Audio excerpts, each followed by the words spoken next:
about having that conversation with your parents about finances. Now we've got to get to the will. Yeah. Wills are so important. A lot of people don't have them still. Yeah. If your parents do have them, you have to start having that conversation. Yeah, you do. So the first thing is there needs to have a will that exists. There needs to be one. There needs to be one. And the operative word here, one. Just one. You don't want like a couple extra wills lying around. Like, I don't know, I did a new will, this will. I was hating that person on that particular day. Right. So this is the will where I wrote them out. Right. Don't do that. One will, ideally have a lawyer work on it with you. You can get a will kit, and if that's what you're going to do, okay. Yeah. But it's worth the money to spend to have that done. So it needs to exist.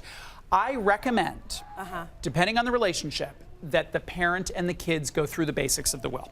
Okay. So just here's what's in there. This is what's in there. It's their choice. This is not your estate. It's their estate. Do you ask them? Do you tell them you want to go through it with them? It depends on the relationship, right? Yeah. Like with my mom, I'd ask her anything, but I would want to know so that when it's opened up, there isn't this big surprise, like an episode of, I don't know, Downton Abbey or Dallas, Dynasty, where people are shocked and horrified and their shoulder pads pop off.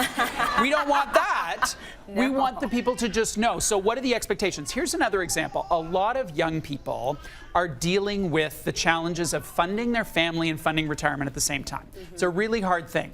If they knew in the will that there might be something for them as the estate, or that there's nothing, it could alter how they feel about money today. And some parents might not want their kids to know. They may say, yeah, I'm leaving you $3 million. You are not to know that because you're going to be irresponsible until the day I die. Yeah. Other people are like, listen, with retirement, you're going to have 500 grand coming from my estate, and so you should know that so you're not so freaked out about saving for your retirement. Right. The other thing I would include in this conversation, even if it's not necessarily in the specifics of the will, are your basic needs, desires on a funeral. And how that relates to personal finance is funerals can be really, really, really expensive. And if your parents say, listen, I want the full thing, I want the mahogany casket, I want a choir of 1,000.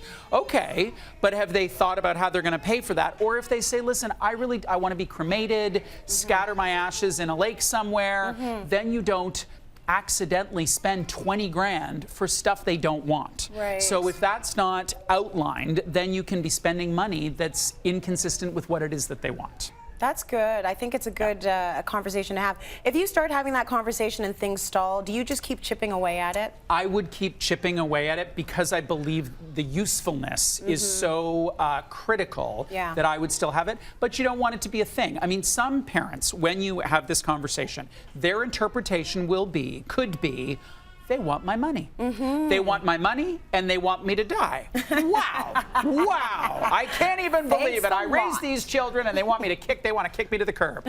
So then, you may never be able to have that conversation, but you've tried. I would say then the bulk of the people are somewhere in the middle where they're willing to have the conversation.